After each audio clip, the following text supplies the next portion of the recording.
Well, hi there, and thanks everybody for joining in to our Investment Review Committee Income Share Class update for May 2018. As always, this is Jason Ayers here, and I have Mark McAdam, Lead Portfolio Manager on the Income Fund. Mark, how are you today? Excellent, thank you.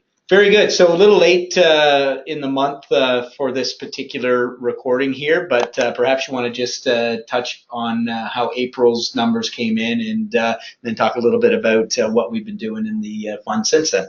Okay, so we posted some positive returns, and also, which is good, but when you actually compare us what happened to the overall index, we're up 0.44%, and the index was actually, our benchmark was actually down 0.52, so we had a really good month.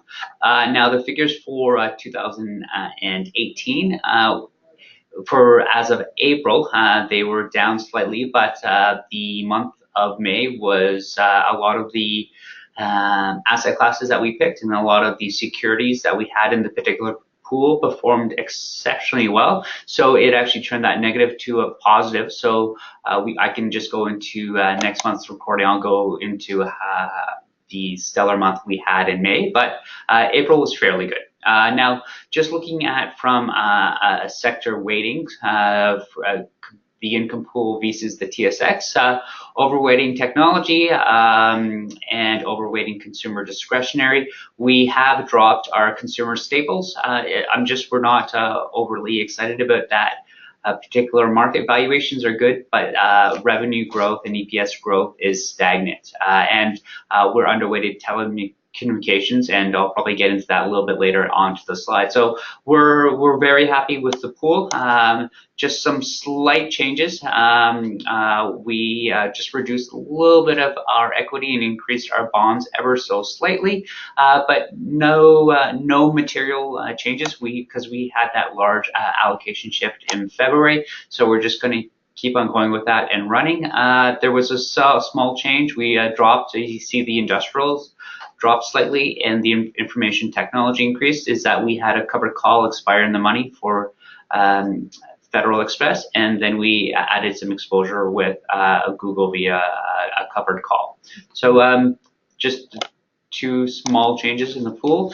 Now, just to give you a little bit more of an insight into our thought process, this is just the earnings summary for the S&P.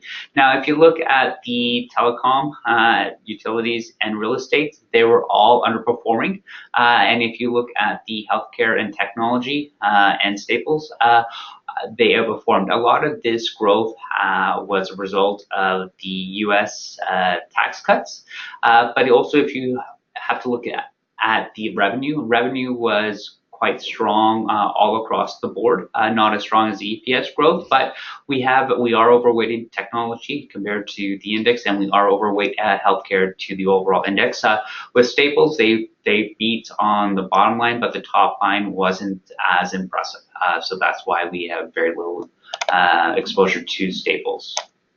Now, a lot of individuals are concerned about overall valuations. Equity risk premium has a significant explanation value on bubbles. Now, so if you look at this particular chart, all the red squares indicate when equity risk premiums were at a significant premium. So looking at the far right where we are today is that the equity risk premium isn't anything too concerning. It's something that we definitely have to keep an eye on, but valuations are fair to reasonable, and they're based on the equity risk premium that there's no bubbles, but it's something that we have to be very cautious of.